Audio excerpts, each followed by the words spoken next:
Pangulong Duterte binansagang craziest president on earth. Binansagan si Pangulong Rodrigo Duterte bilang craziest president on earth ng website na listverse.com.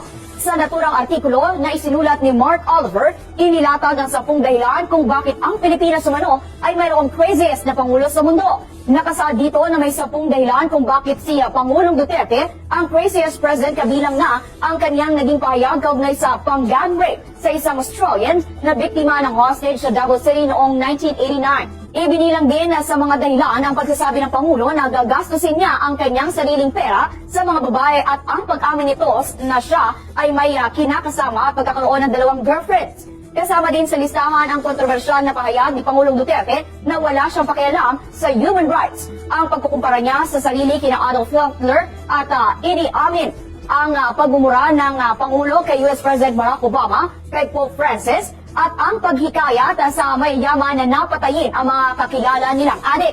Top 2 sa mga dahilan ng pagkakaroon ng craziest president ng Pilipinas, ang pangako ni Pangulong Duterte na papatayin ang anak kung mapapatunayang gumagamit ng droga, at top 1 sa dahilan, ang pahayag nito na bilang presidente ng bansa, pwede niyang bigyan ang sarili ng pardon sa akusasyong murder na ibinabato laban sa kanya. Ang website ng Listverse ay mayroong 8 milyong readers na nakatutok sa mga original top 10. So, ayan na nga. So, sabi dun sa mga komento sa TikTok na nakita ko, dito sa may mga nag-repost nitong video na 'to, ay may pinagmanahan daw pala ito si Inday Sara ng Saltek. Uy, ang harsh niyo ha, wag ganyan. So anyway, nakakahiya kasi kamakailan lamang nga itong nag-trending din sa ibang bansa, internationally acclaimed! International 'no, it went viral itong mga naging hanash ni Vice Presidente Sara Duterte 'no. Ito kanyang mga pagbabanta at, pagmumura sa ating pangulo ay nakaabot ito sa ibang bansa at ginawa ngang content ito 'no. Sa YouTube ang dami mong makikita 'no, sa Japan, sa Malaysia, Indonesia, meron pang Korea nag-vlog nitong tungkol sa pagmumura at, pagte-threat ni VP Sara kay Pangulong Bongbong Marcos. However 'no, nakakatawa kasi ito naman 'no, dalawa sila. Parehong-pareho talaga ng landas na itinatahak itong mag-amang ito.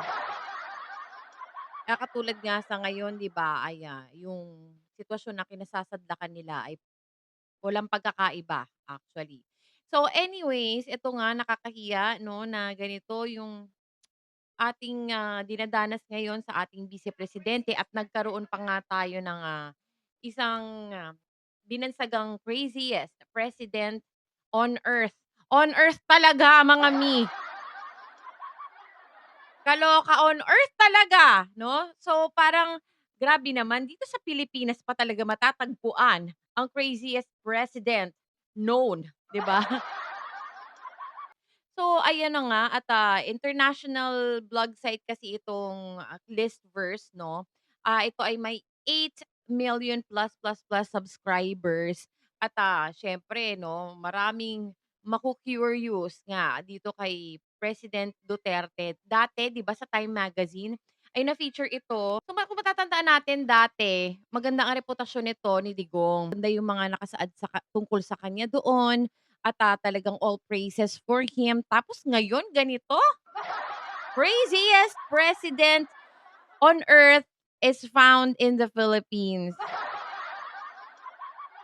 So dito sa kanyang vlog, ang mga rason dito is, on point lahat.